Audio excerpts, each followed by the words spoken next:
বৃষ্টি হয় না?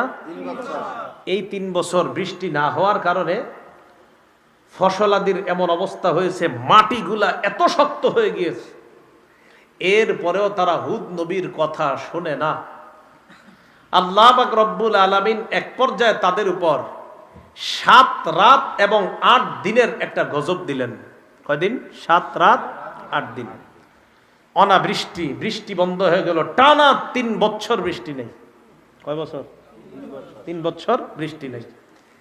এই যে 3 বছর বৃষ্টি নাই, এরপরেও তাদের মাঝে বুঝ আসতেছে না যে আমাদের সঠিক পথে ফিরে আসা দরকার। কোনো বুঝ নাই। বৃষ্টি বন্ধ। বৃষ্টি বন্ধ হওয়ার পর এই যে দেখেন না, বৃষ্টি বন্ধ ছিল, তা একজন আলেমে দিন বৃষ্টির নামাজ পড়ছে না? শেখ আহমদুল্লাহ সহ আরো বড় বড় আলেমরাও পড়ছে অনেক জায়গায়। বৃষ্টির জন্য দোয়া করলো, এটা নিয়েও একদল হাসাহাসি করলো। মানে ভাবসাব এমন যে বৃষ্টি না আসলে কি হবে, এরকম একটা ভাবসাব। তো মনে রাখতে হবে, বৃষ্টি আল্লাহর গজব। আল্লাহ যখন গজব হিসাবে বৃষ্টি না দেয়, আর কিছু মানুষ ভাবসাব ধরে আর বুঝায়, আরে থুর এগুলা কি আন্দাজি, হুজুররা বৃষ্টির জন্য দোয়া করে আর এটার জন্য হাসাহাসি করে, তো বুঝতে হবে যারা হাসাহাসি করে তারা ওই জাতীয় মানুষদের মতো যারা 3 বছর বৃষ্টি না পেয়েও গজবের অপেক্ষা করছিল, এরাও গজবের অপেক্ষা করে। এজন্য যারা গজবের অপেক্ষায় আছে এদের থেকে আমাদের দূরত্ব বজায় রাখা দরকার। তো বৃষ্টির নামাজ পড়ে হাসে। আল্লাহ আমাদেরকে হেফাজত করে। তো বলছিলাম, আদ সম্প্রদায় এরা কয় আল্লাহ কি গজব দিব, দিতে কয় বছর বৃষ্টি হয় না? 3 বছর। এই 3 বছর বৃষ্টি না হওয়ার কারণে ফসলাদির এমন অবস্থা হয়েছে, মাটিগুলা এত শক্ত হয়ে গিয়েছে, এরপরেও তারা হুদ নবীর কথা শোনে না। আল্লাহ পাক রব্বুল আলামিন এক পর্যায়ে তাদের উপর 7 রাত এবং 8 দিনের একটা গজব দিলেন। কয়দিন? 7 রাত 8 দিন। সূরাতুল হাক্কার মধ্যে 6 নম্বর আয়াত থেকে আল্লাহ আলোচনা করেন, সাখখারাহা আলাইহিম 7 লায়ালি ওয়া 8 আইয়াম হুসুমান ফাতারাল কওমা ফিহা সারআ। আল্লাহ তাদের উপর প্রচন্ড বেগে জাঞ্চা বায়ু বাতাস আল্লাহ তাদেরকে 7 রাত 8 দিন পর্যন্ত দিলেন। এই গজবে তাদেরকে আল্লাহ পাক রব্বুল আলামিন ধ্বংস করে দিলেন। মানুষগুলা ধ্বংস হয়ে এত বড় বড়, দেখতে শক্তিতেও ছিল বড়, দৈহিকভাবেও বড় ছিল, সবগুলা বিভিন্ন জায়গায় পড়ে রয়েছে। তাহলে বলেন তো, এত বড় বড় জাতি যাদের অনেক শক্তি ছিল তাদেরকে ধ্বংস করে দিয়েছেন কে? আল্লাহ। এখন আল্লাহ গজব দিতে পারেন? অতএব সমস্ত বিষয়ে একমাত্র ক্ষমতার মালিক কাকে মানা? আল্লাহ। এরা কয় না আমগো বেশি শক্তি। তা আসেন আবার ফিরে যাই সূরা আনকাবুতের 38 নং আয়াত থেকে বলছিলাম, আদ জাতিকে আমি ধ্বংস করেছি। এরপর আল্লাহ বলেন, ওয়াসামুদা ওয়াকাদ তাবায়্যানা লাকুম মিন মাসাকিনিহিম। সামুদ জাতিকে আমি আল্লাহ ধ্বংস করেছি। আদ জাতি ধ্বংস হওয়ার অনেক বছর পর সামুদ জাতি দুনিয়াতে আসছে। আদ জাতি আর সামুদ জাতি তাদের গোড়া একই দাদা, একই দাদার 2টি বংশধর, আদ জাতি সামুদ জাতি। এই সামুদ জাতি দুনিয়াতে আসলো তাবুক, রাসূল সাল্লাল্লাহু আলাইহি ওয়াসাল্লাম যে তাবুক যুদ্ধ করেছেন, এই তাবুকের আগে সামুদ জাতি বসবাস করত। সামুদ জাতিকে কোরআনের মধ্যে বলা হয়েছে আসহাবুল হিজির। সুতরাং সামুদ জাতি যেখানে বসবাস করত এই এলাকাটার নাম হিজির। কি নাম? হিজির। আল্লাহ পাক রব্বুল আলামিন বলেন, ওয়ালাকাদ কাযযাবা আসহাবুল হিজিরিল মুরসালিন। হিজিরের অধিবাসীরা রাসূলদেরকে অস্বীকার করেছে, অবিশ্বাস করেছে। নাউজুবিল্লাহ। সামুদ জাতির নিকট আল্লাহ নবী পাঠাইলেন সালেহ আলাইহিস সালাতু ওয়াস সালামকে। বলেন কোন নবী? সালেহ আলাইহিস সালাতু ওয়াস সালাম। এই সালেহ নবীকে আল্লাহ পাঠানোর পর তাদের কাছে আসলেন, দাওয়াত দিলেন। তাদেরকে আল্লাহ আজীব শক্তি দিয়েছে, কি পাহাড় কাইটা ঘর বানাইতে পারতো, বাড়িঘর বানাইতে পারতো।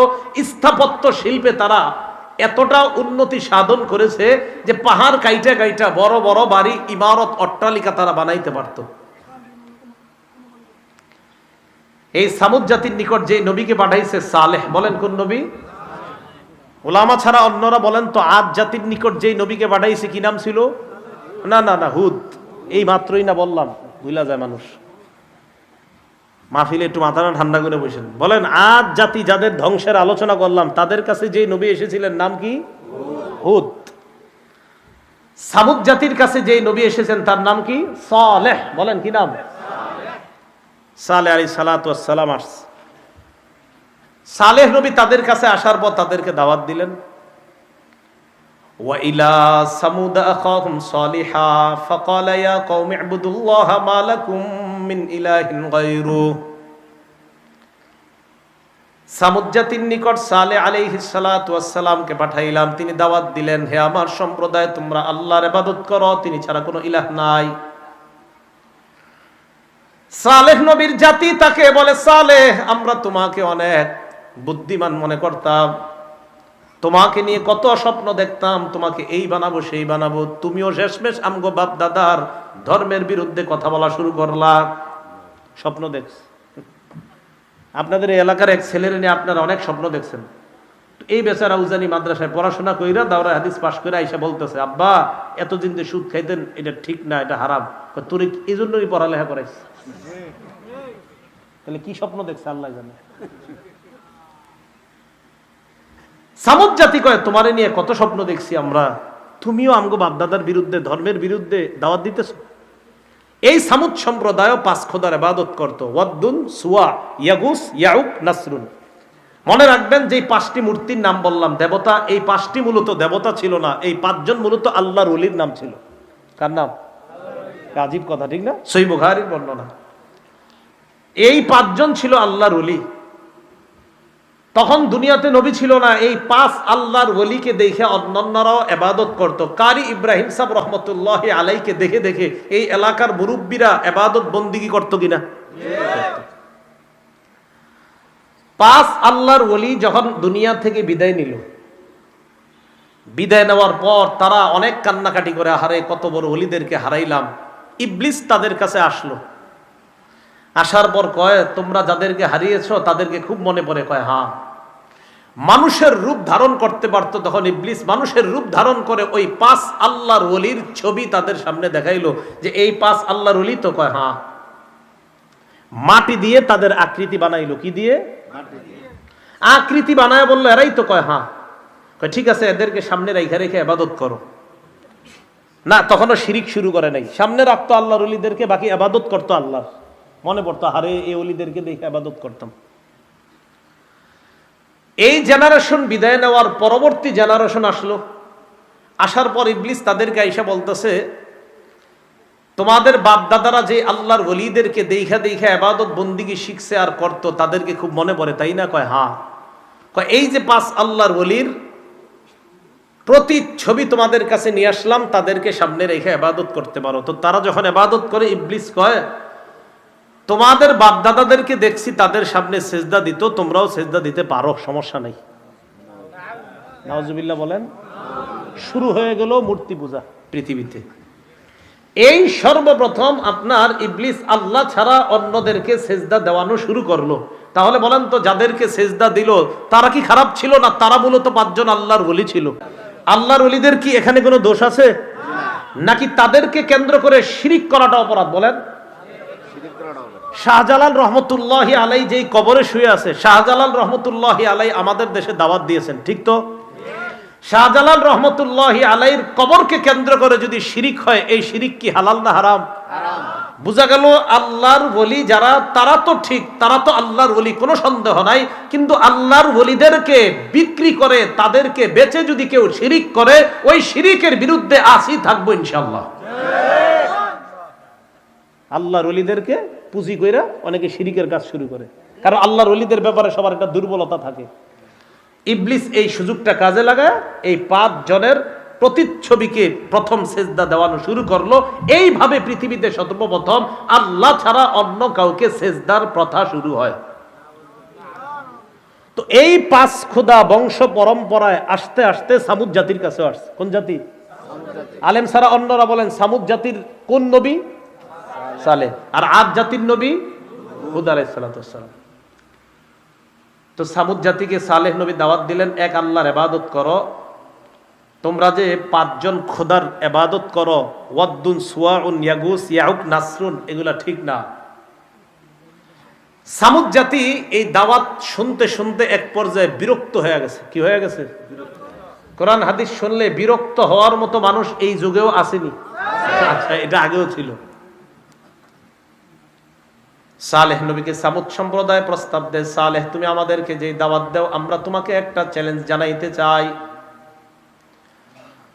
সালেহ নবী বললেন, কি চ্যালেঞ্জ? সামুদ সম্প্রদায় কয়, অমুক জায়গায় মেলা হবে, ওই মেলার মধ্যে তুমি আসবা, আসার পর আমরা তোমার কাছে একটা চ্যালেঞ্জ দিব, ওই চ্যালেঞ্জটা তুমি যদি গ্রহণ করার পর চ্যালেঞ্জে যদি তুমি জয়ী হয়ে যাও, আমরা তোমার কথা মেনে নিব। সালেহ নবী বললেন, যদি আমি জয়ী হই আমার কথা মেনে নিবা? ঠিক তো? কয় হ্যাঁ। এবার তারা কয়, যদি তুমি জয়ী না হও তাহলে আমগরে আর এরকম দাওয়াত দিও না, পেনের পেনের ঘেনের ঘেনের আর কইরো না। নাউজুবিল্লাহ। তো সামুদ সম্প্রদায় চিন্তা করলো, সালেহরে আমরা এমন এক চ্যালেঞ্জ দিমু যেই চ্যালেঞ্জে সে কোনোদিনও জয়লাভ করতে পারবে না। খুব মন দিয়ে শুনেন।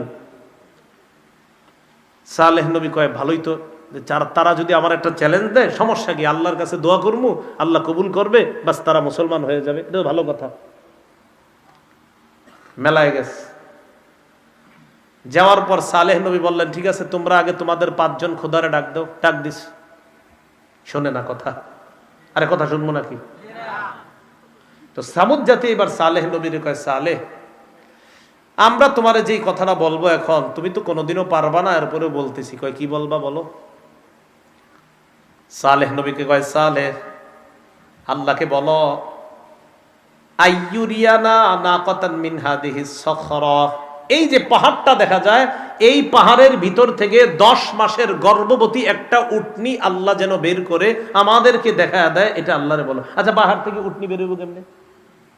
হ্যাঁ না, প্রথমে মানুষ হিসেবে আমরা বলি, পাহাড় থেকে কি কখনো উট বের হইব? পাহাড়ের পেটে কি উট থাকে? আরে মাটির ভিতরে কি উট থাকে? তো সালেহ নবীর এই কথা বলছে, আল্লাহরে বলো এই পাহাড়ের ভিতর থেকে গর্ভবতী উটনি, 10 মাসের গর্ভবতী উটনি বের করতে, আবার যেটার দুধ হবে। তো তারা মনে করছে সালেহ এটা কইব, আর থুর এটা কি হইব নাকি আন্দাজি, তাহলে আম করে আর ডিস্টার্ব করবো না। সালেহ নবী নামাজের মধ্যে দাঁড়িয়ে গেলেন, আল্লাহর কাছে দোয়া করতে থাকলেন। একদিক দিয়ে সালেহ নবী দোয়া করতে থাকলেন, অন্য দিক দিয়ে সামুদ সম্প্রদায় তাকায় দেখে পাহাড়ের পেট ফেটে আল্লাহ পাক রব্বুল আলামিন গর্ভবতী উটনি বের করে দেয়। সালেহ নবীকে আল্লাহ কোরআনে জানায়া দিলেন, এদেরকে বলেন, সূরা আরাফে আল্লাহ বলেন, হাদিহি নাকাতুল্লাহি লাকুম আয়াতান ফাযারুহা তাকুল ফি আরদিল্লাহ। এই যে আল্লাহর উটনি, এটা আল্লাহর নিদর্শন তোমাদের জন্য, এটাকে ছেড়ে দাও। তাকুল ফি আরদিল্লাহ, এটা আল্লাহর জমিনে খাবে, যেমনে পারে এমনে চলবে। ওয়ালা তামাসসুহা, এটার গায়ে টাচ করবা না, স্পর্শ করবা না। যদি করো খারাপ ভাবে স্পর্শ, ফায়াখুযাকুম আযাবুন আলীম, তাহলে যন্ত্রণাদায়ক শাস্তি তোমাদেরকে পাকড়াও করবে। আরেকটা নিয়ম বলে দিয়েছি, কি? হাদিহি নাকাতুল্লাহা শিরবু ওয়া লাকুম শিরবু ইয়াউমিম মা'লুম। শোনো, এটা আল্লাহর উটনি, এটা একদিন পানি পান করবে, তোমাদের পশুগুলো একদিন পানি পান করবে, এটাকে কখনো ডিস্টার্ব করবা না। তাহলে এই জায়গায় একটু মনে রাখেন, উটনি আল্লাহর নিদর্শন, প্রথম কথা। 2, এটা এটার মতো রাস্তাঘাটে চলবে, মাঠে ঘাটে খাবে, চলবে। এটা 3 নাম্বার কথা, এটা একদিন পানি পান করবে, আর তাদের এলাকার পশুগুলো একদিন, এটাকে ডিস্টার্ব করা যাবে না। 4 নাম্বার, এটার গায়ে খারাপ নিয়তে টাচ করা যাবে না, এটা আল্লাহর নিদর্শন, এটা আল্লাহ দুনিয়াতে পাঠিয়েছে। মানুষের অভ্যাস বুঝেন না? তো এরা কয়, যেহেতু খারাপ নিয়তে টাচ করতে নিষেধ করছে, একটু কইরা দেখি না কি হয়। আল্লাহ পাক রব্বুল আলামিন বলেন, ওয়াকানা ফিল মাদিনাতি তিসআতু রাহতি ইউফসিদুনা ফিল আরদি ওয়ালা ইউসলিহুন। এলাকার মধ্যে 9 জনের একটা ডাকাত দল ছিল। বলেন কয়জন? 9 জন। এরা খালি অপকর্ম করে বেড়াইতো, রাতের বেলা ছিনতাই করত, লুণ্ঠন করত। এদেরকে বুঝিয়ে শুনিয়ে রাজি করাইলো যে তোমরা আল্লাহর যে নিদর্শন সালেহ নবী দোয়ার মাধ্যমে যেই উটনি দুনিয়াতে আনছে, এই উটনিটাকে তোমরা হত্যা করবা, এই বলে ওই 9 ডাকাত দলকে রাজি করালো। এটা একটা বিষয়। ডাকাত দল কি করলো? উটনিকে রাতের বেলা ফাআকারুন নাকাতা, এই উটনিকে তারা হত্যা করলো। বলেন নাউজুবিল্লাহ। সালেহ নবী দৌড়ে আসছে, সর্বনাশ, কে করছে এই কাজ? আযাব আসবে। সালেহ নবী তো জানে যে আল্লাহ আমাকে জানায় দিবে এটা কারা করছে। ওই 9 ডাকাত দল চিন্তা করলো আমাদের ব্যাপারটা যদি সালেহ নবী জেনে যায় তাহলে তো আমরাও সমস্যায় পড়বো। এক কাজ করি, আজকে রাতে সালেহ নবীরই দুনিয়াতে বিদায় করে দিই। কি করলো? তাকাসামু বিল্লাহি লানুবাইয়িতান্নাহু ওয়া আহলা। এই ডাকাত দল শপথ করলো যে আজকে রাত্রেই আক্রমণ চালায়া সালেহকে আর তার পরিবারকে শেষ করে দিব। 19 পারার শেষ নাম্বার পৃষ্ঠা, খুব সুন্দরভাবে আছে, দেখবেন। قالوا تقاسموا بالله لنبيتنه واهله ثم لنقولن لوليه ما شهدنا مهلك اهله وانا لصادقون। 9 জন শপথ করলো আজ রাতেই সালেহ নবীকে হত্যা করব, রাতের বেলা অতর্কিত হামলা চালাবো। সালেহের পরিবারকে হত্যা করার পর তার অভিভাবকরা যদি কেউ জিজ্ঞাসা করে, আমরা শপথ খেয়ে বলবো। আচ্ছা, এরা শপথ খাওয়ার কি দরকার আছে? আমগরে জিগাইব? মানে ডাকাতরা তো জানে যে এই জাতীয় অপকর্ম ঘটলে আমগো উপরে সন্দেহের তীর আসবে, আর যদি আসে আমরা বলবো না না না আমরা ছিলাম না, ওই যে চোরে কলা কে চুরি করছে, আর আমরা না আপনি জিজ্ঞাসা করছে আপনি না। তো এরা আগে থেকেই বলতেছে আমরা বলবো মা শাহিদনা মাহলিকা আহলি ওয়া ইন্না লাসাদিকুন, যে এই হত্যাকাণ্ডের সাথে আমরা জড়িত না। মানে আগে থেকে পুরা নিয়ত কি বলবে। এবার তারা চক্রান্ত করলো, ওয়া মাকারু মাকরা, তারা চক্রান্ত করলো, ওয়া মাকারনা মাকরা, আমি আল্লাহ চক্রান্তের সমুচিত জবাব দিয়ে দিলাম। তারা কি করলো? চক্রান্ত। তারা কি করলো? আল্লাহ কয় অমাকারনা মাকর, আমি তাদের চক্রান্তের সমুচিত জবাব দিয়ে দিলাম।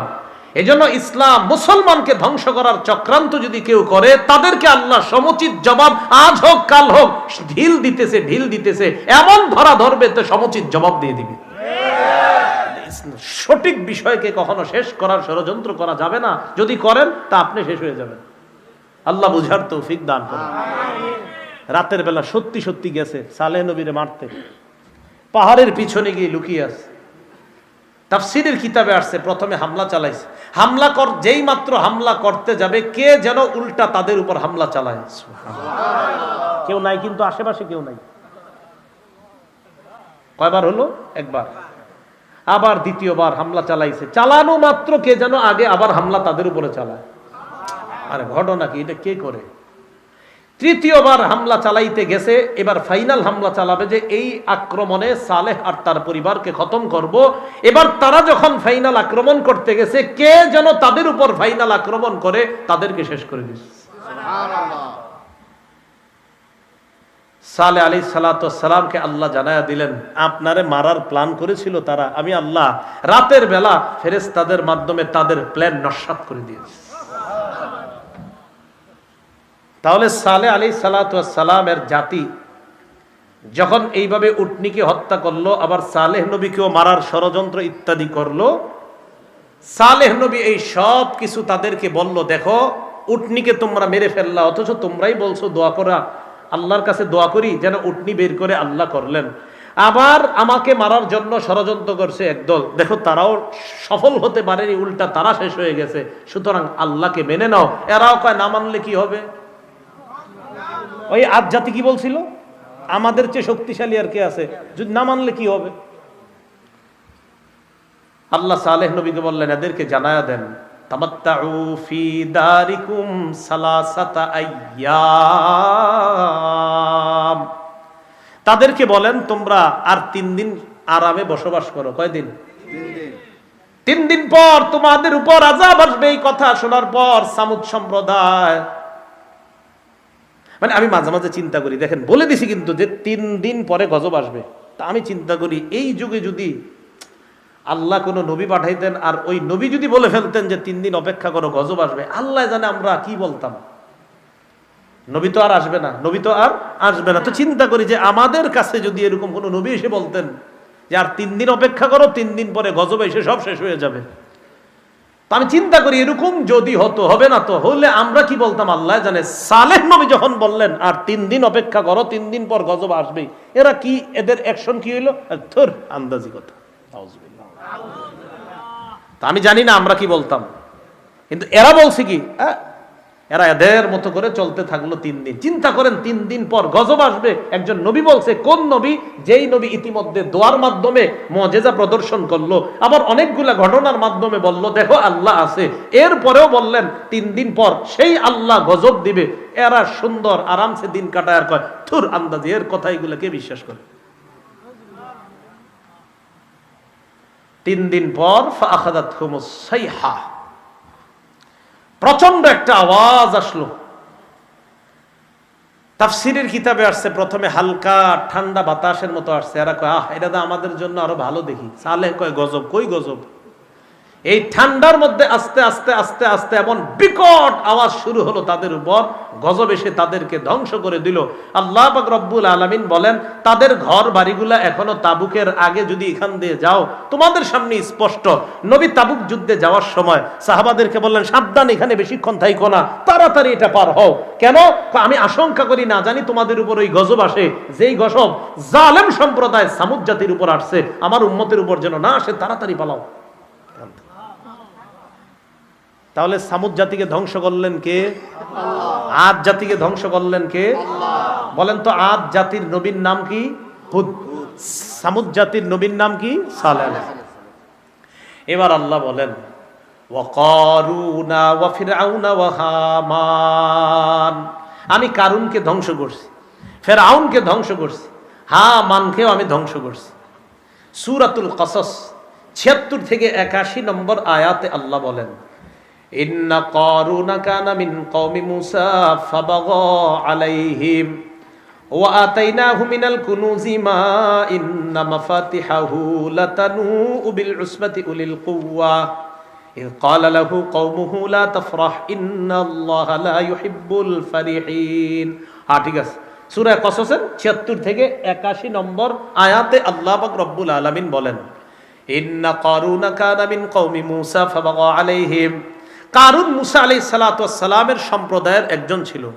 ফাবাগা আলাইহিম, কারুন তাদের উপর বাগা, সীমালঙ্ঘন করলো, তাদের উপর উদ্ধত প্রকাশ করলো, অহংকার প্রকাশ করলো। আল্লাহ বলেন ওয়া আতাইনাহু মিনাল কুনুজি মা ইন্না মাফাতিহাহু লাতানূউ বিল উসবাতি উলিল কুওয়া। আল্লাহ বলেন কারুনকে আমি এত সম্পদ দান করেছিলাম, কারুনের ধন সম্পত্তির যে চাবিগুলা, এই চাবিগুলা বহন করত একদল শক্তিশালী সম্প্রদায়, শুধু তার চাবি বহন করত। কি বহন করত? চাবি। তো কারুনকে আল্লাহ এত সম্পদ দান করেছেন। মূসা আলাইহিস সালাতু ওয়াস সালাম কারুনকে বললেন ইয ক্বালা লাহু কওমুহু লা তাফরা ইন্নাল্লাহা লা ইউহিব্বুল ফারিহিন। ও সম্প্রদায় তাকে বলল তুমি অহংকার করবা না, আল্লাহ অহংকারদেরকে পছন্দ করে না। তো মূসা নবী তাকে বলেছিলেন আহসিন কামা আহসানাল্লাহু ইলাইক, আল্লাহ তোমার যে ধন সম্পদ দান করেছে এই ধন সম্পদ থেকে তুমিও একটু দান করো, মানুষের প্রতি অনুগ্রহ করো। কারুন জবাব দিল আল্লাহ আমারে দান করছে মানি? নাউজুবিল্লাহ বলেন। আমাদেরকে ধন সম্পদ দান করেন কে? মূসা নবী বললেন আহসিন কামা আহসানাল্লাহু ইলাইক, আল্লাহ যে তোমারে ধন সম্পদ দান করেছে, তোমাকে অনুগ্রহ করেছে, তুমিও মানুষের প্রতি একটু অনুগ্রহ করো। কারুন জবাব দেয় ক্বালা ইন্নামা উতিতুহু আলা ইলমিন ইনদি। কারুন জবাব দেয় আমার জ্ঞানের মাধ্যমে এই সম্পদ আমার কাছে এসেছে, আমার জ্ঞানের এত বেশি জ্ঞান আমার যে আমি জ্ঞানের মাধ্যমে এই সম্পদ উপার্জন করেছি। কোন কোন তাফসীর কারক লিখেছেন কারুন ছিল রসায়ন বিদ্যায় পারদর্শী। কোন বিদ্যা? রসায়ন বিদ্যা। তো কারুন সে বলে যে আমি আমার